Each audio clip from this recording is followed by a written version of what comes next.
सो आशिकों, एथर finally अपना पहला family electric scooter लेके आ गया है। अब मैं ऐसा क्यों बोल रहा हूँ कि पहला फैमिली इलेक्ट्रिक स्कूटर, क्योंकि भाई एथर को हमेशा एक परफॉर्मेंस इलेक्ट्रिक स्कूटर के लिए जाना जाता था। वहीं पे अगर आप इलेक्ट्रिक स्कूटर की कैटेगरी के अंदर अगर आप फैमिली स्कूटर देखते थे तो वहाँ पे टीवीएस आई क्यूब एक अच्छा ज़्यादा ऑप्शन आता था। पर एथर ने भी उसके कंपटीशन के अंदर अपना पहला फैमिली इलेक्ट्रिक स्कूटर लेके आ गया है, जिसका नाम है रिस्टा। सो आशिकों को मेरा सलाम और दिल टूटा बाइक के चैनल में आप सब लोगों का स्वागत है। सो आज कंपेयर कर लेते हैं रिस्टा एस को टीवीएस आई क्यूब एस से। सो पहले भाई बात कर लेते हैं प्राइसिंग के बारे में। रिस्टा एस की जो प्राइसिंग है एक्स शोरूम प्राइस वो है 1,10,000 रुपये।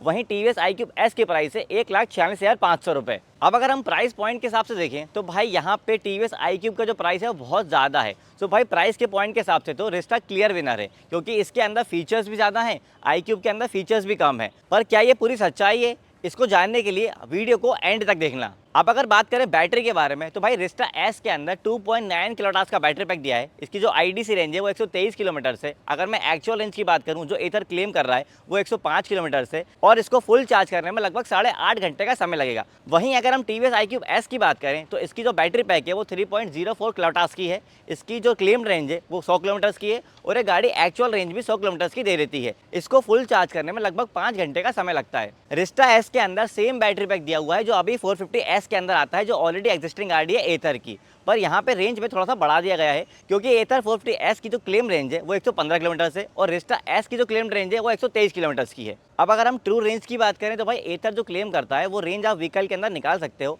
तो ये गाड़ी आपको इजीली 100 किलोमीटर की रेंज तो दे देगी। पर यहाँ पे एक बहुत बड़ा डिफरेंस है चार्जिंग टाइम के अंदर। एथर की गाड़ियों के अंदर चार्जिंग टाइम जो है उसको कस्टमर को लेके बहुत ज़्यादा माइंड में चीज़ें हैं, क्योंकि एथर अपनी गाड़ियों के अंदर चार्जिंग टाइम बहुत ज़्यादा देता है। एथर रिस्टा एस को फुल चार्ज करने में आपको 8.5 घंटे का समय लगता है, जो कि भाई बहुत ज़्यादा है। इसकी जो वजह है वो ये है कि एथर रिस्टा एस के साथ में आपको 350 वाट का चार्जर मिल रहा है। जो अब तक एथर की गाड़ी में जो चार्जर आता था वो 750 वाट का चार्जर आता था, रिस्टा एस के साथ में वो 350 वाट का आ रहा है। अब ध्यान रहे कि रिस्टा एस के साथ जो चार्जर आएगा वो पोर्टेबल चार्जर होगा। पर यहाँ पे अच्छी बात यह है कि रिस्टा को आप एथर के फास्ट चार्जर से चार्ज कर पाओगे, और एथर का जो फास्ट चार्जिंग नेटवर्क है वो पैन इंडिया 2,500 चार्जिंग पॉइंट्स हो चुके हैं। वहीं अगर हम टीवीएस आई क्यूब एस की बात करें तो भाई टीवीएस क्लेम करता है इसकी रेंज 100 किलोमीटर से, वो एक्चुअल में गाड़ी 100 किलोमीटर की रेंज भी दे देती है। पर यहाँ पे एडवांटेज मिल जाता है आई क्यूब एस को चार्जिंग टाइम के अंदर, जहाँ पे एथर रिस्टा एस को चार्ज करने में 8.5 घंटे का समय लग रहा है, आई क्यूब एस को आपको फुल चार्ज करने में मात्र 5 घंटे का समय लगेगा। और टीवीएस आई क्यूब के अंदर कोई फास्ट चार्जिंग का ऑप्शन भी अवेलेबल नहीं है, और टीवीएस का भी रिसेंट में कोई प्लान भी नहीं है कि उनकी गाड़ियों के अंदर फास्ट चार्जिंग का ऑप्शन आएगा, या फिर वो अपना फास्ट चार्जिंग नेटवर्क डेवलप करेंगे। तो अगर हम बैटरी की बात करें तो यहाँ पे एथर को एक प्लस पॉइंट मिल जाता है उनके फास्ट चार्जिंग नेटवर्क की वजह से। अब बात कर लेते हैं मोटर की। रिस्टा एस के अंदर आपको 4.3 किलोवाट की पीएमएस मोटर मिल जाती है। इस गाड़ी की जो टॉप स्पीड है वो 80 किलोमीटर पर आवर है, और 0 से 40 जाने में से 4.7 सेकंड का टाइम लगता है। और इस गाड़ी की जो ग्रेडेबिलिटी है वो 15 डिग्रीज की है। वहीं अगर हम टीवीएस आई क्यूब एस की बात करें तो भाई वहाँ पे आपको 4.4 किलोवाट की हब मोटर मिल जाती है। यहाँ पे जिस गाड़ी की टॉप स्पीड जो है वो 78 किलोमीटर पर आवर है, 0 से 40 जाने में से 4.2 सेकंड लगते हैं, और इस गाड़ी की जो ग्रेडेबिलिटी है वो 10 डिग्रीज की है। अब अगर आप यहाँ मोटर कैपेसिटी की बात करोगे तो यहाँ पे बहुत बड़ा डिफरेंस नहीं है। वहाँ पे आपको 4.4 किलोवाट की मिल रही है, यहाँ पे आपको 4.2 किलोवाट की मिल रही है। इसी वजह से इसके अंदर जो टॉप स्पीड है उसमें भी कोई बहुत बड़ा डिफरेंस नहीं है। पर जो एक बहुत बड़ा डिफरेंस है मोटर के अंदर वो ये है कि आई क्यूब एस के अंदर आपको हब मोटर मिल रही है, जबकि एथर के अंदर आपको पीएमएस मोटर मिल जाती है। और एक और बड़ा डिफरेंस आ जाता है इन दोनों इलेक्ट्रिक स्कूटर्स के अंदर, वो है ग्रेडेबिलिटी के अंदर। एथर के अंदर आपको 15 डिग्रीज की ग्रेडेबिलिटी मिल रही है, जबकि आई क्यूब एस के अंदर आपको 10 डिग्रीज की। मतलब कि आई क्यूब एस के मुकाबले 150% ज़्यादा ग्रेडेबिलिटी मिल रही है आपको एथर के अंदर। ग्रेडेबिलिटी का मतलब ये होता है कि आप कितने डिग्रीज के एंगल पे गाड़ी को आसानी से ऊपर चढ़ा सकते हो। यहाँ पे जो रिस्टा है वो किसी भी एंगल पे आसानी से चढ़ जाएगी, जो कि एक फैमिली स्कूटर के लिए एक ज़्यादा अच्छा ऑप्शन बन जाता है। तो इस वजह से लोड लेने की कैपेसिटी जो है वो रिस्टा के अंदर ज़्यादा है टीवीएस आई क्यूब एस के मुकाबले। तो प्रैक्टिकल टर्म्स के अंदर रिस्टा एस एक ज़्यादा बेटर ऑप्शन बन जाता है। अब अगर हम वेट की बात करें तो आई क्यूब एस के अंदर आपको 118.8 केजी का वेट मिलता है, कर्व वेट, और जो एथर रिस्टा एस है उसके अंदर आपको 119 किलो का वेट मिल जाता है। तो दोनों ही गाड़ियों के अंदर वेट में तो बहुत ज़्यादा डिफरेंस नहीं है। पर लॉन्च इवेंट के अंदर हमें गाड़ी को बहुत ज़्यादा चलाने का मौका तो नहीं मिला। मैंने आई क्यूब एस तो पहले ऑलरेडी चलाई हुई है, पर मुझे बैठ के ऐसा लगा कि रिस्टा एस जो है वो एक ज़्यादा बैलेंस इलेक्ट्रिक स्कूटर है आई क्यूब एस के मुकाबले। एथर ने अपने वेट डिस्ट्रीब्यूशन को और ज़्यादा रिफाइन कर दिया है रिस्टा एस के अंदर। इसी वजह से बैलेंस और राइड के मामले में रिस्टा एस एक ज़्यादा बेटर ऑप्शन है आई क्यूब से। अगर हम ग्राउंड क्लियरेंस की बात करें तो भाई रेस्टा एस के अंदर आप 165 mm का ग्राउंड क्लियरेंस मिल जाता है, जबकि आई क्यूब एस के अंदर आपको 157 mm का ग्राउंड क्लियरेंस मिलता है। अभी तक एथर की दूसरी गाड़ियों में जो ग्राउंड क्लियरेंस आता था वो 170 mm का आता था, पर क्योंकि एथर ने इसे एक फैमिली स्कूटर के वे में डेवलप करा है, ये एक परफॉर्मेंस इलेक्ट्रिक स्कूटर नहीं है, इसीलिए इसकी ग्राउंड क्लियरेंस को थोड़ा सा कम करा गया है। और अगर हम टीवीएस आई क्यूब एस की बात करें तो भाई वहाँ पे हम मोटर का सेटअप दिया हुआ है, इसीलिए जो मोटर का सेटअप है वो आपको अलाउ नहीं करेगा इस गाड़ी को रफ रोड्स पे ले आने के लिए।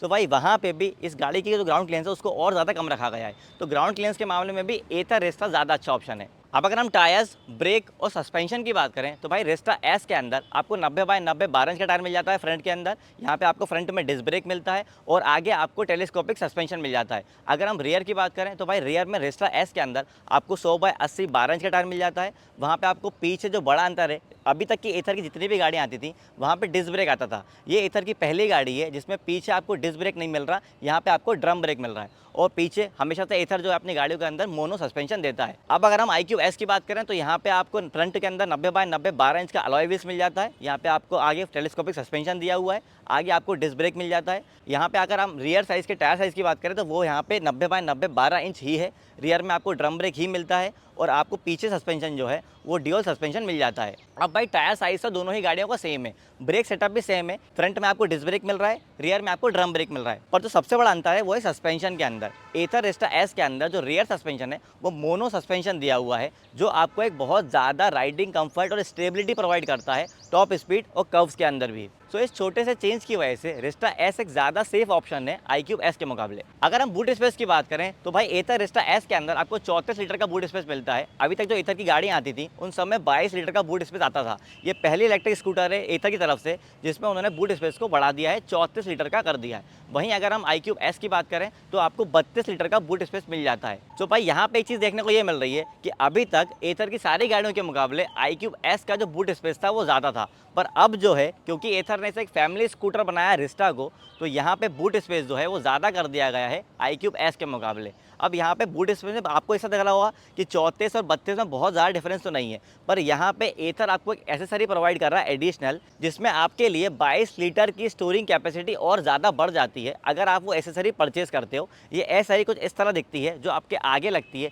ये बेसिकली एक बैग होता है जिसमें आप अपना सामान रख सकते हो। तो ये जो बैग की स्टोरेज कैपेसिटी है ये 22 लीटर की है। तो अगर आप इसको लेते हो तो रेस्टा एस के अंदर आपको जो टोटल स्टोरेज कैपेसिटी मिल जाएगी वो 56 लीटर की मिल जाएगी, 34 लीटर की बूट स्पेस के अंदर और 22 लीटर की आगे फ्रंट के अंदर जो स्टोरेज बॉक्स लिया हुआ है आगे एसेसरीज के अंदर। एक और एसेसरी जो एथर ने बहुत काम की चीज़ दी हुई है रेस्टा एस के अंदर वो ये है कि यहाँ पे बूट स्पेस के अंदर आपको एक बैग मिल जाता है। अभी तक होता क्या है, हमने जितना भी सामान गाड़ी के अंदर रखा हुआ है डिग्गी के अंदर वो सबको हमें निकाल के दूसरे बैग में ट्रांसफ़र करना पड़ता था, पर यहाँ पे एथर ने अपने स्कूटर के स्टोरेज में ऑलरेडी बैग दे दिया है। तो आपको करना कुछ नहीं है, आपको बस यहाँ से बैग को उठाना है और लेके चले जाना है। और यहीं पे आपको बूट स्पेस के अंदर वायरलेस चार्जर का ऑप्शन भी मिल जाता है, इसको आप यूएसबी चार्जर में कन्वर्ट भी कर सकते हो, जबकि आई क्यूब अभी इस तरह की इनोवेशन से काफ़ी दूर है। तो एथर ने जो प्रैक्टिकल थॉट प्रोसेस डाला है रेस्टा के अंदर वो वाकई शानदार है, पर टीवीएस ने अपने इलेक्ट्रिक स्कूटर आई क्यूब को अभी भी सिंपल ही रखा है। तो भाई यहाँ भी प्लस पॉइंट एथर को ही जाता है। अब बात कर लेते हैं वारंटी की।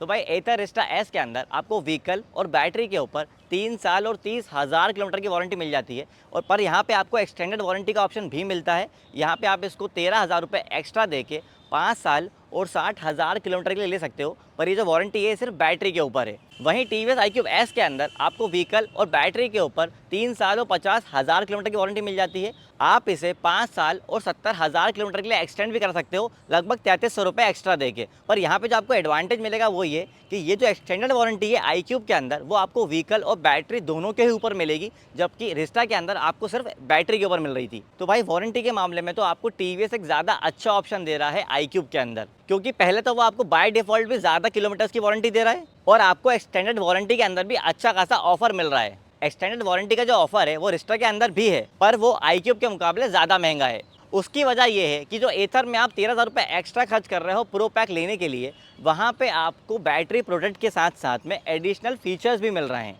जिसके बारे में हम आगे बात करेंगे। तो भाई वारंटी के अंदर तो टीवीएस आई क्यूब एस एक ज़्यादा अच्छा ऑप्शन है। अब बात कर लेते हैं डिस्प्ले की। रेस्टा एस के अंदर आपको 7 इंच का डीप व्यू डिस्प्ले मिलता है। डिस्प्ले भाई बहुत सिंपल सा है, और अगर आप इसमें प्रो पैक नहीं लेते हो तो आपको कोई एक एडवांस फीचर भी नहीं मिलता है। पर अगर आप प्रो पैक परचेज कर लेते हो तो यहाँ पे आपको turn by turn navigation, auto hold, vehicle fall safe, call और म्यूज़िक कंट्रोल, ऑटो इंडिकेटर और इमरजेंसी स्टॉप सिग्नल भी मिल जाता है। इसके अलावा एप्लीकेशन के थ्रू टो और theft alarm, find my scooter, push navigation, real time charge status और एलेक्सा स्किल्स भी मिल जाते हैं। वहीं टीवीएस iQube S के अंदर आपको 7 इंच का TFT डिस्प्ले मिल जाता है। यहाँ पे आपको ऐप के through turn by turn navigation मिलता है, कॉल अलर्ट्स और म्यूज़िक कंट्रोल मिल जाते हैं। तो भाई अगर फीचर्स की बात करें तो रिस्टा के अंदर बहुत सारे फीचर्स हैं iQube S के मुकाबले, पर इन सब के लिए आपको प्रो पैक लेना पड़ेगा, जिसके लिए आपको 13,000 रुपये एक्स्ट्रा देने होंगे। पर iQube S के अंदर प्रो पैक लेने जैसा अभी कोई भी ऑप्शन अवेलेबल नहीं है, क्योंकि इसके अंदर फीचर्स ही अभी लिमिटेड हैं। लेकिन फिर भी अगर रिस्टा के अंदर आप प्रो पैक नहीं भी लेते हो तो भी इसकी परफॉर्मेंस के ऊपर कोई भी असर नहीं पड़ेगा। आपका जो स्कूटर है वो नॉर्मल अच्छे से ही चलेगा, पर फीचर्स के मामले में बहुत बड़ा डिफरेंस आ जाएगा। भाई ये तो बात हो गई स्पेसिफिकेशंस की और स्पेक शीट की बात, और हमने हर बार आपको बता भी दिया कि किस कैटेगरी में कौन सा विनर है। पर अब बात कर लेते हैं दिल टूटा बाइकर के कंक्लूजन की। एथर ने भाई फैमिली स्कूटर के टैग के साथ में रिस्टा को लॉन्च ही इसलिए करा है ताकि वो ऑलरेडी एग्जिस्टिंग जो फैमिली स्कूटर्स है जैसे iQube S उनको एक कड़ी टक्कर दे सके। फैमिली स्कूटर की कैटेगरी में टीवीएस iQube एक अच्छा खासा नाम है, और उसकी धमाकेदार सेल्स ने भी इस बात को क्लियर कर दिया है। ऐसे में डिलीवरी टाइमलाइन एक बहुत बड़ा फैक्टर प्ले करेगा एथर के लिए। भाई फीचर्स के मामले में तो रिस्टा एक ज़्यादा बेटर ऑप्शन है iQube S से, और अभी जिसको प्राइस है वो भी कम रखा गया है, मात्र 1,10,000 रुपये। अगर आपको ध्यान हो तो पिछले महीने तक 450S का जो प्राइस था वो भी 1,10,000 रुपये ही था, 20,000 के डिस्काउंट के बाद। अब या तो 1,10,000 के ऊपर एथर अपना एक प्राइस बैंड टेस्ट कर रहा था कि भाई इस प्राइस बैंड पे हमारी गाड़ियाँ कितनी बिकती हैं, या फिर इस प्राइस पॉइंट के ऊपर एथर को अपना प्रोडक्ट मार्केट फिट लग रहा है, क्योंकि भाई सेल्स के मामले में तो एथर की अच्छी खासी ग्रोथ हुई थी इस स्ट्रेटजी की वजह से। तो भाई अगर आप लोग भी एक भरोसेमंद फैमिली स्कूटर ढूंढ रहे हो जिसमें जगह ज़्यादा हो, प्राइस भी कम हो और फीचर्स भी आपको अच्छे मिल जाएं, तो भाई एथर रिस्टा एक ज़्यादा अच्छा ऑप्शन है। पर ध्यान रहे इसके लिए आपको व्हीकल को बुक करके जुलाई तक का इंतजार करना पड़ेगा, क्योंकि एथर रिस्टा की डिलीवरी जुलाई से स्टार्ट करेगा। वहीं अगर आप एक ऐसा फैमिली इलेक्ट्रिक स्कूटर चाहते हो जिसकी डिलीवरी आपको जल्दी मिल जाए, ठीक ठाक फीचर्स दे दे और सर्विस के टच पॉइंट ज़्यादा हो, तो उस केस में आप टीवीएस iQube S को ले सकते हो। पर ध्यान रहे कि यहाँ पे आपको इसके लिए ज़्यादा प्राइस पे करना होगा। अब भाई एथर इसको अपना पहला फैमिली स्कूटर इसलिए बोल रहा है 2 रीज़न की वजह से। पहला रीज़न ये है कि एथर ने इसकी सीट में जगह ज़्यादा दी है। अब सीट में जगह कैसे ज़्यादा दी है? भाई इसकी जो सीट है वो बहुत ज़्यादा लंबी है। इसके कंपैरिजन अगर हम दूसरे इलेक्ट्रिक स्कूटर से करेंगे तो उनके मुकाबले तो इसकी सीट बहुत ही ज़्यादा लंबी है, क्योंकि इंडिया के अंदर अगर 2 लोग सीट पे बैठते हैं, उसे 2 लोग नहीं बैठते, वो बीच में कुछ ना कुछ सामान भी रख लेते हैं, तो वहाँ पे आप 2 लोगों के साथ में बीच में कोई भी सामान ईजिली रख सकते हो। एथर रिस्टा की सीट इतनी ज़्यादा बड़ी है। इसके अलावा जो दूसरा रीज़न है वो ये कि एथर ने इसमें सामान रखने की जगह ज़्यादा दी है। बूट स्पेस के साथ साथ में आगे आपको एडिशनल एयरसरी मिल जाती है, जो कि फ्रंक बोलते हैं। इसमें आपको 22 लीटर का एडिशनल स्टोरेज का ऑप्शन मिल रहा है। तो 2 रीज़न की वजह से एथर इसको अपना फैमिली स्कूटर बोल रहा है। रिस्टा S अभी न्यूली लॉन्च प्रोडक्ट है एथर की तरफ से। इससे रिलेटेड आपको कोई भी डाउट है तो आप मुझसे कमेंट करके पूछ सकते हैं। इसके लिए ऑलरेडी मैंने एक वॉक अराउंड वीडियो बनाया हुआ है, आप वो चैनल पर जाके देख सकते हैं। इलेक्ट्रिक गाड़ी के ऐसे ही वीडियोज़ के लिए आप दिल टूटा बाइकर चैनल को सब्सक्राइब कर लीजिए।